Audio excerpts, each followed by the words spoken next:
Popolo di Alkyl, come da titolo, oggi parleremo di un altro cult firmato Matt Groening, per alcuni addirittura il suo vero capolavoro, Futurama. Futurama ci porta nel XXI secolo, precisamente a New York, una città ultra tecnologica costruita sulle rovine della vecchia New York, ma il passato non è del tutto scomparso. Sotto la metropoli del futuro si nasconde Old New York, un'enorme catacomba trasformata in fogna abitata da mutanti e creature bizzarre. L'universo di Futurama esagera e amplifica i problemi della società moderna. Riscaldamento globale fuori controllo, burocrazia assurda e abuso di sostanze sono all'ordine del giorno, resi ancora più estremi nel futuro. E New York non è l'unica ad aver subito un'evoluzione fuori scala. Los Angeles, ad esempio, è diventata una landa desolata sommersa dallo smog, un vero e proprio scenario post-apocalittico. Ma il XXI secolo porta con sé anche incredibili progressi tecnologici. Uno dei più iconici è il Museo delle Teste, dove grazie a un'invenzione del mitico Ron Popeil, che tra l'altro appare nella serie, vengono conservate teste di personaggi storici e celebrità. Un espediente geniale che ha permesso agli autori di inserire nel mondo di Futurama figure famose del passato e del presente, come Richard Nixon, che nella serie è addirittura tornato a essere presidente. E poi c'è Internet, che nel futuro è un'esperienza completamente immersiva, capace di stimolare tutti i sensi. Peccato sia ancora un disastro, tra pop-up invadenti, pornografia a non finire, chatroom a dir poco discutibili, sembra che certi problemi non scompaiano neanche nei secoli a venire. Mi dispiace perché con un occhio così rosso e gonfio come un'anguria non vinceresti nessun concorso di bellezza. La TV è ancora il passatempo principale, i robot autocoscienti ovunque e totalmente dipendenti dall'alcol, tanto da essere una delle principali cause del riscaldamento globale.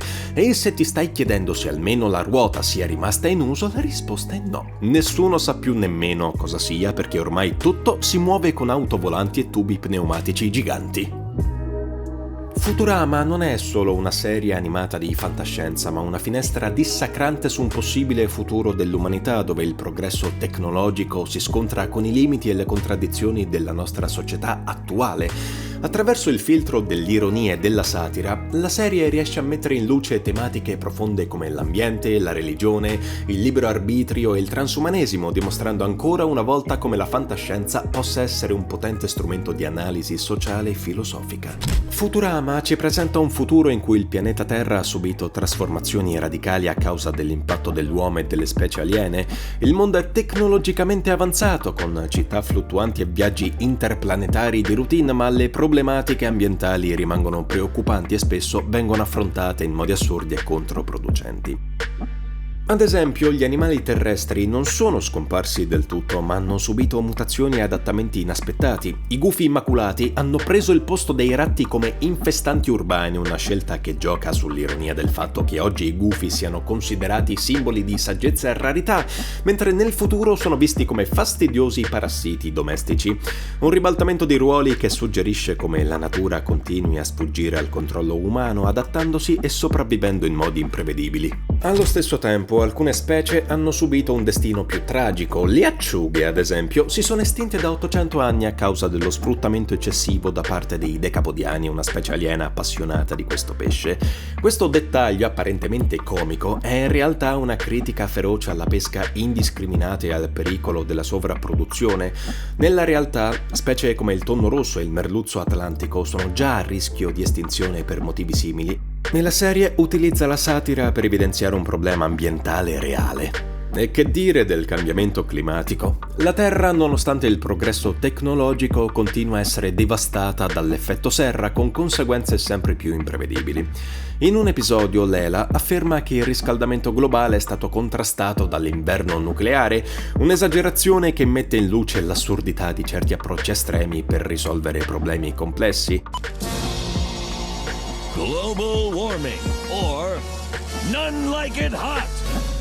In un altro episodio, la soluzione adottata per raffreddare il pianeta è altrettanto ridicola. Un enorme cubetto di ghiaccio viene gettato nell'oceano per abbassare la temperatura globale, un rimedio temporaneo e insensato che ricorda le misure inefficaci che spesso vengono proposte nella realtà.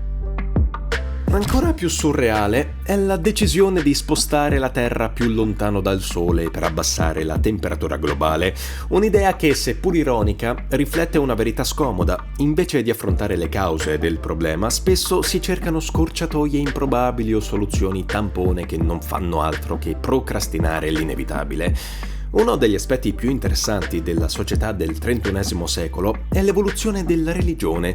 Se da un lato le credenze tradizionali non sono scomparse, dall'altro si sono adattate e fuse, dando vita a nuove dottrine che riflettono le tendenze contemporanee portate all'estremo. La prima chiesa amalgamata, ad esempio, è il risultato dell'unione delle principali religioni del XX secolo, un'idea che ironizza sul tentativo di trovare un consenso globale tra credi differenti, ma che potrebbe essere anche letta come una riflessione sulla crescente interconnessione delle culture. In un mondo sempre più globalizzato, le barriere religiose potrebbero effettivamente sfumare, portando alla creazione di nuove sintesi spirituali. Allo stesso tempo, il futuro di Futurama vede emergere nuovi culti bizzarri e legati alla cultura pop. Il robotismo è una religione per robot che introduce concetti come la salvezza e la dannazione delle macchine, evidenziando il bisogno delle intelligenze artificiali di avere una propria spiritualità. Questo apre a una riflessione interessante. Se l'umanità dovesse mai creare una vera intelligenza artificiale, questa potrebbe sviluppare una propria fede, potrebbe chiedersi quale sia il senso della sua esistenza. E non possiamo dimenticare il culto proibito dei fan di Star Trek, considerato una religione eretica e perseguitata dal governo. Questo è un chiaro riferimento al modo in cui alcuni fandom moderni assumono caratteristiche quasi religiose, con devoti seguaci, testi sacri, le sceneggiature originali e rituali, le convention. Qui la satira colpisce il fanatismo della cultura pop, sottolineando come la devozione verso prodotti di intrattenimento possa assumere contorni quasi mistici. Uno dei temi più filosoficamente rilevanti affrontati da Futurama è il concetto di libero arbitrio esplorato attraverso il personaggio di Bender. Nell'episodio Free Will Hunting, Bender scopre con orrore di non possedere un vero libero arbitrio. Ogni sua azione è predeterminata dalla sua programmazione. Get that innocent robot out of my courtroom! Guilty! Questo lo porta a un viaggio esistenziale per ottenere il chip del libero arbitrio, sollevando una domanda fondamentale: cosa significa veramente essere liberi? Il dibattito sul libero arbitrio è uno dei più antichi della filosofia e Futurama lo affronta in modo brillante e accessibile. Se Bender è semplicemente una macchina che esegue comandi, possiamo dire lo stesso degli esseri umani. Anche noi siamo programmati dalle nostre esperienze, dal nostro DNA, dall'ambiente in cui cresciamo. La sua disperazione nel momento in cui scopre di non avere controllo sulle proprie azioni rispecchia una paura profonda dell'essere umano, l'idea che tutto sia già scritto, che le nostre scelte siano solo illusioni. Ma alla fine, anche con il chip del libero arbitrio, Bender continua a comportarsi esattamente come prima.